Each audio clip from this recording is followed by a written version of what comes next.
So welcome everyone to our first morning session at the 30 Goals conference, and we are very excited because we have Sue Waters here.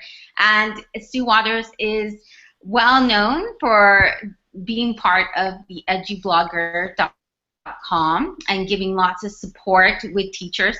And in fact, she's one of the reasons, and I mentioned her in my 30 Goals book, why I started blogging and why I started the 30 Goals. So it's a really great honor to have her here. And like Lisa Dabb said yesterday, she's been a part of many, many teachers' blogging journey. So she has a lot of great things to share, and she'll be sharing them soon.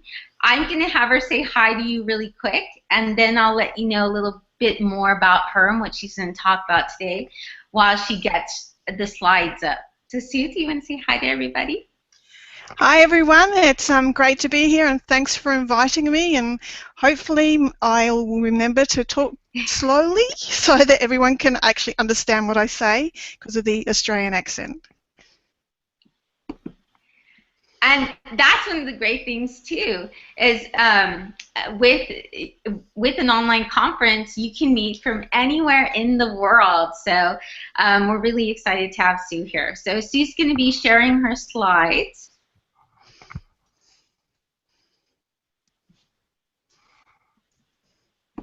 So Sue, are you going to get the screen share?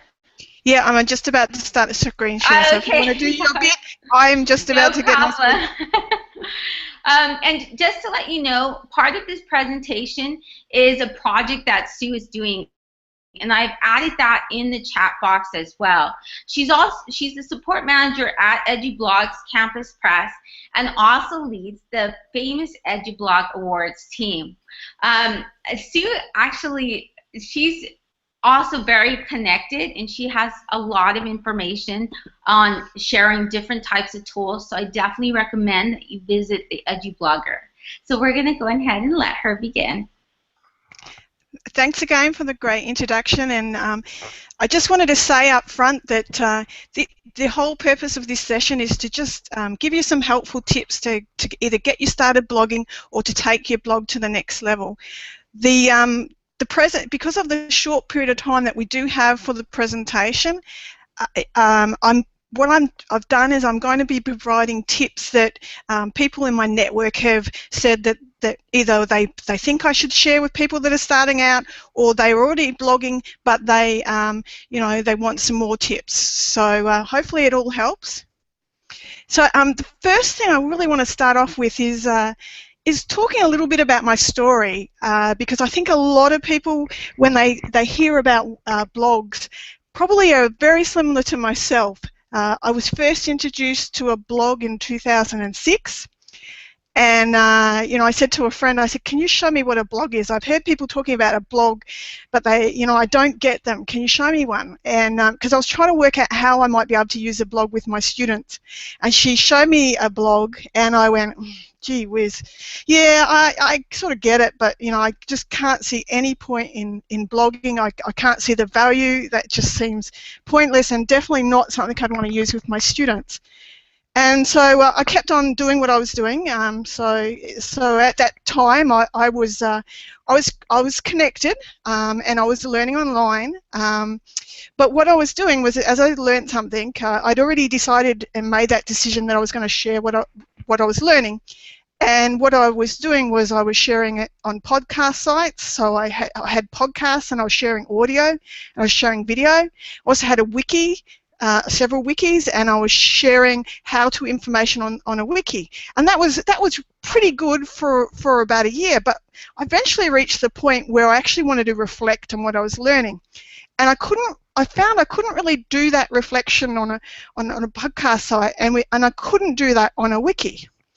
And so when I reached that point that I wanted to reflect, and I realized I had a purpose for what I wanted to blog for, that's when I got my first blog. So 2007, it took me a year from being shown a blog to going, hold on, I'm sharing online, but I actually want to do more than what I'm doing. I want to actually reflect on my learning. And that's when I set up my blog, and I set it up on EduBlogs. At the time, I was a fish farming lecturer, and I dealt with online students as well as face-to-face students. And what I discovered as I started my blog and my blogging journey is not only was I learning, I was learning and then sharing what I was doing by then reflecting on my blog, but as I reflected on my blog, people would leave comments, and as they left comments, I would then reflect on the comments they were leaving, and I was learning even more. And eventually it came a point in time where I no longer had podcasts, I no longer had wikis. I was doing everything on a blog, because everything that I was doing on all those other websites I was able to do on my blog. So, you know, I can upload videos if I want to, I can upload audios. If I want a website where it's just a website, I can do that all on my blog. And I had greater learning than what I was doing previously. By 2008, and this is for me the most fascinating part of my journey, is I, you know, have always struggled with writing. And, you know, but what was amazing was through this whole process of reflecting on the blog, I had built my own personal learning network. I had become a connected educator. This was before the days of, you know, we really knowing what a connected educator was. And in that process, I became a connected learner. I totally changed how I learnt through that whole reflection process, which is one of the reasons why I'm so passionate about it. Is blogging changed, and sharing online changed all the different ways in which I was learning. And it's great that we've now got a term for what people like I had been doing. But more importantly, it's something that I've always been passionate about, is helping others. And the most incredible part of when you make that decision to share online is that you're actually helping others. You never truly know who you're helping. But the more you share, the more you help out other people. And for me, what has always motivated me is being able to help as many people as I possibly could. Through blogging, I was actually able to do that. But what was probably the most fascinating thing, and this is probably one of the most, I would say, one of the reasons why I'm very passionate about what I do, besides the fact that obviously it changed how I learnt and it increased my learning. Most people that, you know, probably if you listen to me talk, you might go, oh, she talks a bit weird. I've struggled with language my entire life. I struggle processing language. I struggle with written language. This is my English report, English literature, from year 12, where my teacher said, good work, but she needs to improve her expressions, which can be odd at times. My expressions are still odd, and I'm sure that the English teacher and myself, if I went back in time, would say, what? Sue Waters is now paid to write. That's right, everyone. My job is actually, I'm paid to write. I now work for a company, and a big part of my job is I write. And through blogging, not only have I changed how I've learned, but even though I've struggled with language, I've actually improved my ability to write, and every year I get better. And I always think that if it can help somebody like me, there's lots of students out there that are the same as me. More importantly, through blogging, through sharing, we empower people by giving them a voice sometimes that they don't realize that they have. My message to you all is to think about the fact that you have the ability to have this voice. So while I might not during this session technically show you how to set up a blog, I'm hoping I'm empowering you to think about why you should blog for yourself and why you should be thinking about blogging with your students. So probably one of the things that I really struggled with when I started blogging was, you know, what is a blog? I didn't understand what is a blog. So we don't have time to watch it right now, and this is something I really struggle with showing people, is what is a blog. So we have got a video that you can watch, and we recommend that if you're blogging with students, this is a good starting point to use with your students to show this in a class so they get an idea of what a blog is. I don't obviously have time to show that today, and apologies for anyone that you know, is like I was in 2006 and hadn't seen our blog. I'll give you a quick snapshot, but it won't do it justice. So make sure you do come back and have a chance to watch this video. Just really quickly, however, I'm going to show a couple of screenshots. This is my personal blog. This is the front page of my blog. Typically, the front page of a blog is a blog post page where you've got your posts. So posts are just any information you want to share. So on the front page is a post that I wrote for ISTE, and then I've grabbed a really old post from back in 2009. Apologies for grabbing such an old post, but I needed to grab a really short post. And for those that read my posts, you'll know that I normally write really old posts, really long posts. So the power of a post and blogs is that you write your ideas in a post, and then people come along and they leave comments. And when you click on that comment link, you'll see people's replies. So you can see that people were, you know, on that post back in 2009, were leaving comments, and I was replying back to them. And through that process of replying back to them and then interacting with them, I was learning. And that's how you learn on a blog. But before I go any further, I want to thank everyone in my network who actually helped me write this presentation. Even though I've been blogging since 2007, and I am a, you know, I now support educators all around the world using blogs. I'm always constantly learning, and my network on Twitter and Facebook and Voxer all gave me their tips and advice as to what they believe that I should include in this presentation. So I can't thank them each individually, but I'm thanking everybody collectively. So one piece of advice from Matt, for anybody that's thinking about starting up a blog, or anybody who's already started up a blog and is, you know, still struggling with it, is stop and think about why you're doing what you're doing. You know, why are you blogging when you set up a blog? If it's a personal educator blog, are you doing it for self-reflection? Are you doing it to transmit knowledge? Are you doing it to share information? So what are you trying to do? Are you trying to connect with a large audience? Or if you're a class blog, are you trying to connect with parents? And then, you know, what is the metrics of success? You know, how are you measuring how successful that your blog is? And those sorts of questions will help you long term.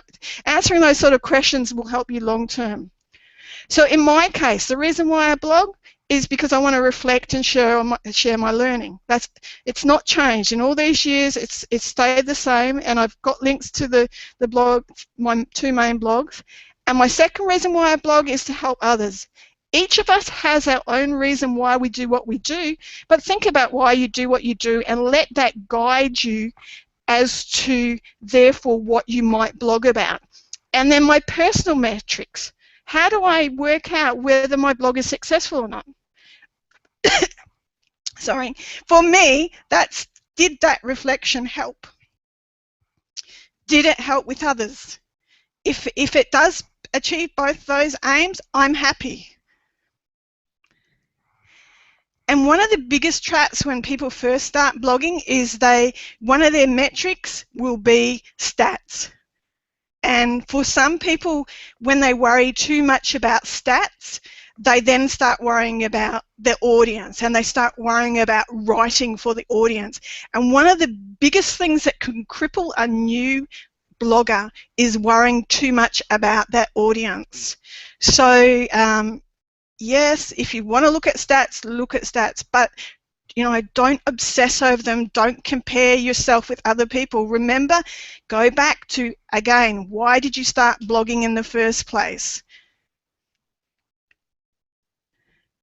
So think about when you're blogging, think about, what are your needs? And publish posts that satisfy your needs. When you write a post, be passionate about what you're writing about. When you're passionate, it comes through. People see that you're passionate and it comes through in your post, and you will start getting audience and magic will happen. And as Kevin says, the best advice, there's going to be days in the beginning when you set up your blog and you think that only your cat and dog and mum are reading your blog, that you want to give up. We've all been there. Don't give up, keep going. You honestly do not know who's reading your blog, and one day somebody is going to thank you for something that you shared. They mightn't leave a comment, they mightn't tell you, but they are grateful, and it will change your learning, and that's why you need to keep going. But remember, as you're building your blog, that reflective blogging is about connecting with others. It's another trap that bloggers get into when they first start blogging is they worry about the audience. So they start focusing on, people want to read this. Don't worry about what people want to read. Focus on your own needs first. But don't fall in the trap of thinking that blogging is about publishing posts. Blogging isn't about publishing posts. Blogging is about connecting up with other people. That means you should be reading other people's posts. You should be going to other people's blogs and commenting on their blogs. When they reply to your comments on their blogs, you should be replying back to them. When they come to your blog and they leave a comment, you should be making time to comment back on them. The reason why I had 92 comments back on that post that I showed you was I was interacting with the people and I had a big audience, and the reality is if you write a post about commenting, you'll get a lot of comments if you write it well. This is a video that hopefully, Shelley, you'll tell Steve that he was in the presentation, but I recommend that you watch Steve Wheeler's video, 3 Things You Should Know About Blogging. It's a really good video on 3 things, if you're going to set up a personal educator's blog, things you need to think of. In terms of ideas of what you blog about, so what do you write a post on? Anything you want to share. If you want to share it, share it. But, obviously within reasons. What I do is I have a line. So I think about what I will and won't write about. So if obviously you've got to be cautious in terms of, what you're allowed to share as for your employment situations. Share your reflections. Share what you've learned. Yes, I have spelt it the Australian way. It's not deliberately bad grammar, hopefully. Share your how-tos. Share cool information. And most importantly, whatever you blog about, don't wait for that first post to be perfect. Don't wait for the perfect theme to be set up. Just do it. Blogging isn't perfect. Blogging is a work in progress. If I never wrote that first blog, I wouldn't have helped people around the world. I wouldn't have changed my learning. If you read my first post on my blog and you compare to my post that I write nowadays, I'm a different person because it's a work in progress. It's as simple as you go into the dashboard of whatever platform you're using, you add a post title, you add your content, you add what you want to share, and you click the publish button. I'm often asked what platform to use. I'm obviously very biased because I work for EduBlogs, but these are the most common platforms that people use. Think in terms of long-term though, when you're choosing this platform. Probably advices that I wish I'd known really early on was choose a platform that allows you to map to your own domain. So for example, suewaters.com is my own domain. If I ever choose to go to another platform, which isn't going to happen, but if I did, it would be very seamlessly. I could move it and nobody would notice the difference because it's going to keep the same name and people are not going to lose my readership. But also think about your features. Think about a platform that has the most features. I know that you may think short term is terms of the job that you're doing, and you might choose a platform based on the job that you're doing. There's a reason why most professional bloggers use WordPress-powered blogs. As I said, I am biased, but there is a reason why professional bloggers use WordPress-powered blogs.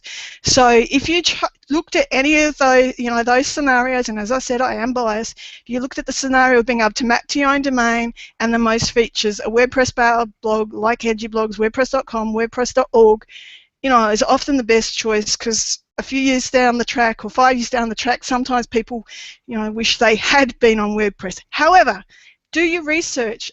We've got an article every year. We produce the results of what educators tell us, and if you go and read that article, it goes through and it lists all the popular platforms used by educators and why they choose it. So you can read what everyone's saying.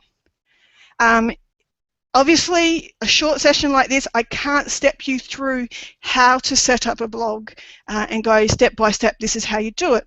So that's why we've got a series on personal blogging. This takes you through the whole process of setting up your blog and how to get going and everything you need to do as a personal educator.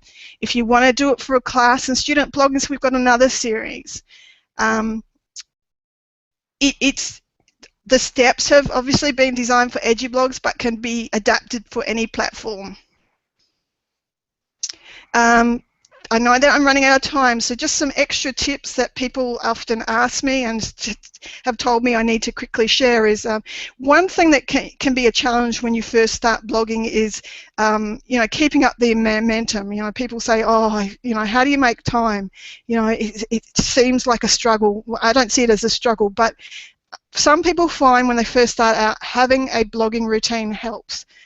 Most people find that publishing a post once or twice a week is manageable. It's only the people who are like phenomenal can cope with several posts a day. So I think having a goal of once a week, and sometimes having a day of you say, okay, if it's twice a week you're doing it, you go I'm going to publish on a Tuesday and a Thursday.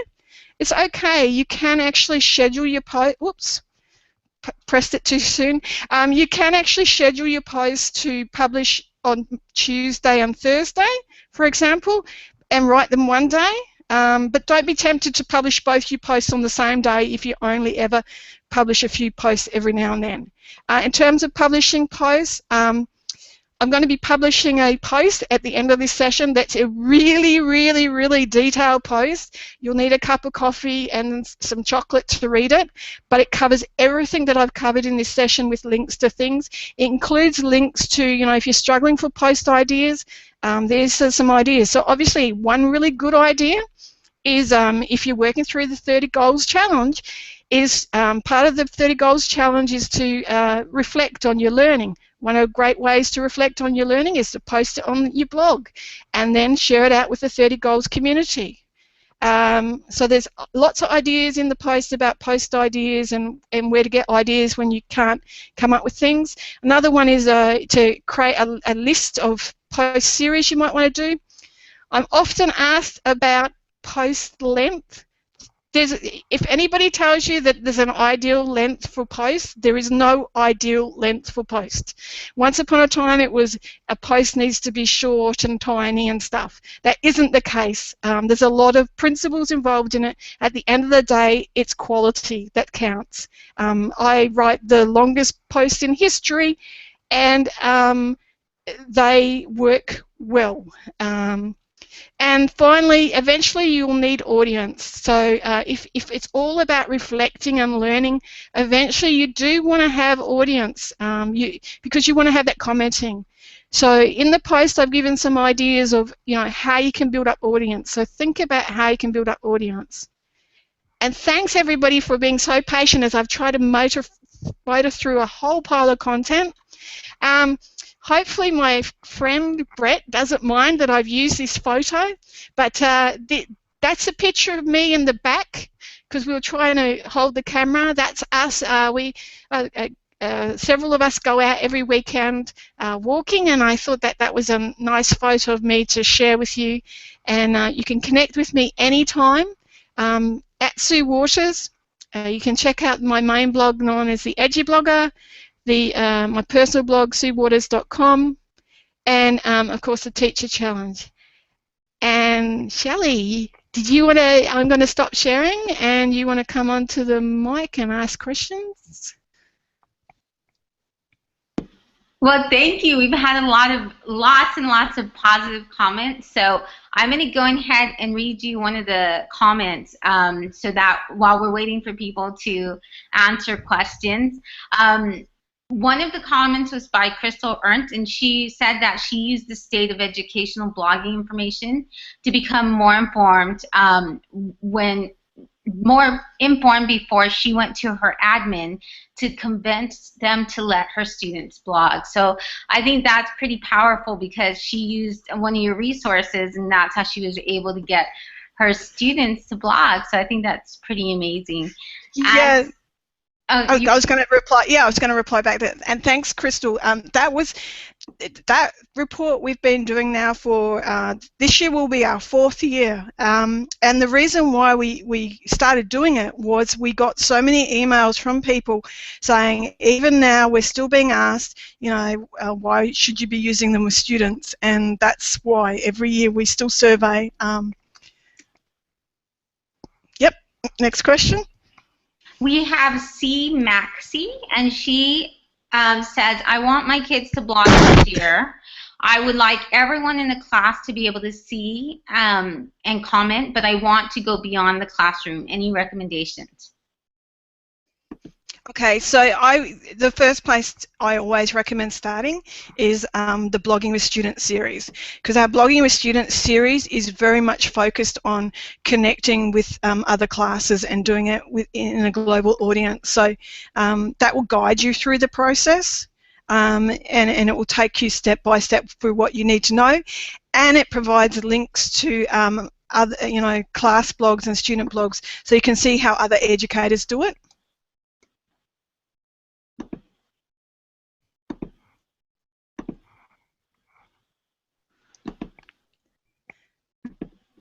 And I would recommend that as well. I think that's a really good series. Plus, it gets the kids to also, I think one of the great things about the student challenge and is that it gives them topics, because sometimes when you just tell them just to write, that's not something that's too easy for them to write.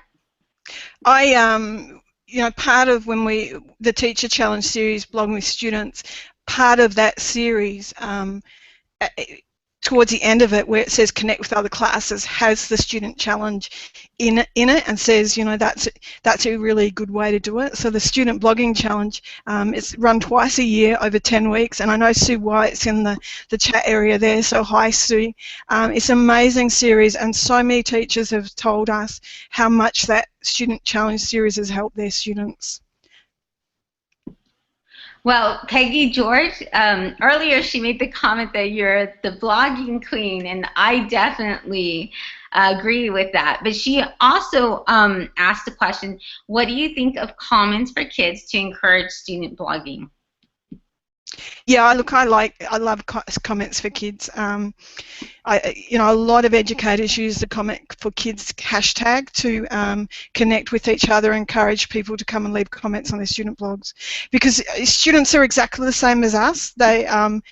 They need an audience. The more that students are aware that they have an audience that they're writing for, the better their writing will be and the more they will learn. That's why on student blogs they'll put the cluster maps on there and they put the visitor maps on there, so students can see that they've got a global audience that are reading their blogs. Studies have shown that when students write posts for people outside their classroom, outside their parents, they write better, they learn better when they have to explain information to other people, and it motivates them when it's done properly.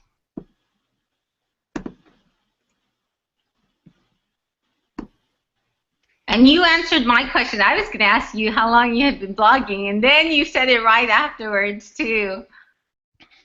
Yeah, it's hard to believe. I've been blogging since 2007, so what's that, 8 years? Yes. And I've been working for EduBlogs for 7 years. I started in 2008 part-time and gradually became full-time.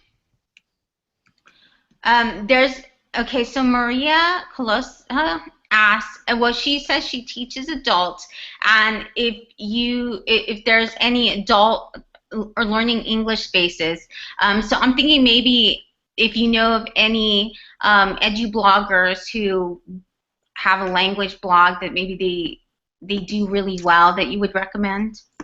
If they go to if you can put this in the chat, I'll give you a link. Okay. If you go to the class blog list on the EduBlogger,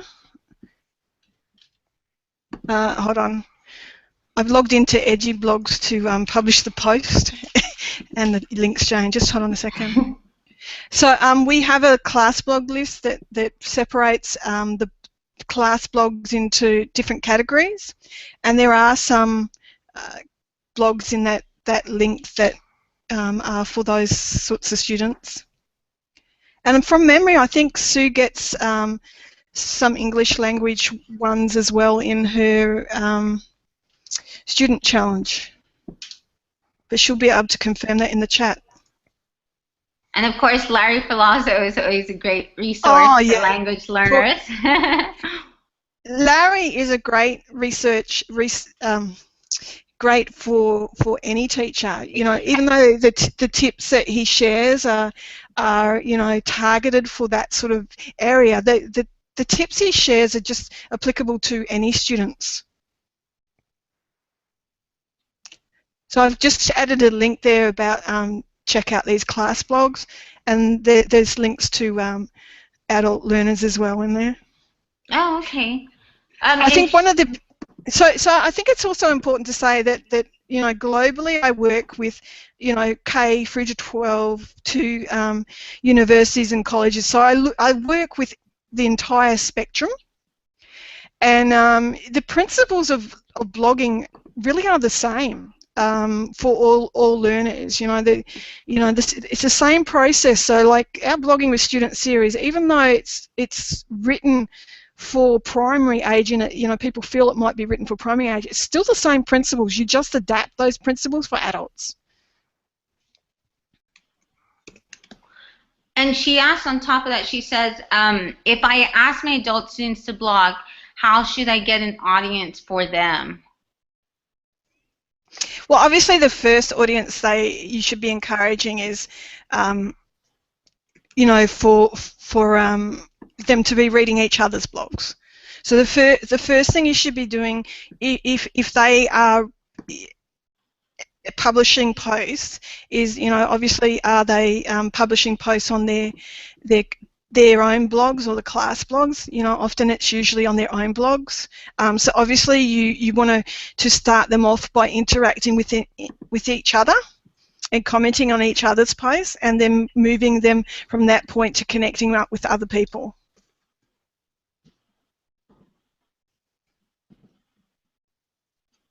And I'm going to see if we have any more. Okay, so I think those are the questions.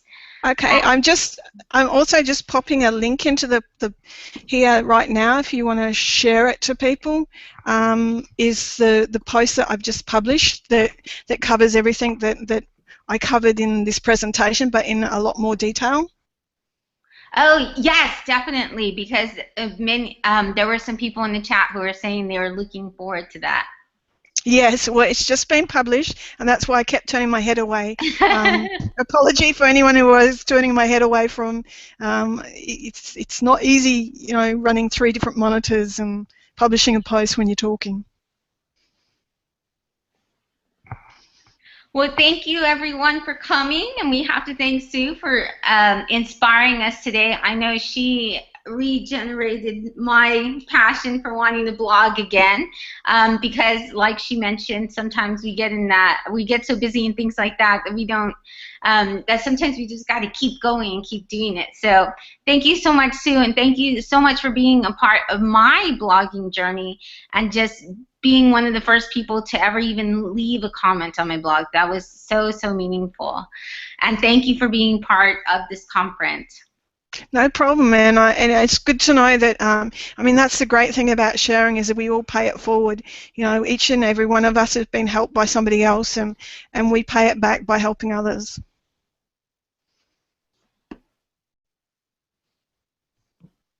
And I'm going to stop it there because that was a great one to leave it at. And it was very busy. We had I had the Google Doc going, and we also had the Yes, and we're still live. Are we? Yes, we are. Sarah and I am watching it.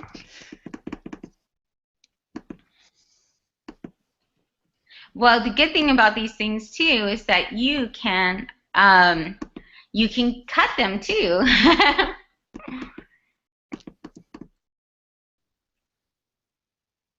Yes, I can see myself on the screen on the other side.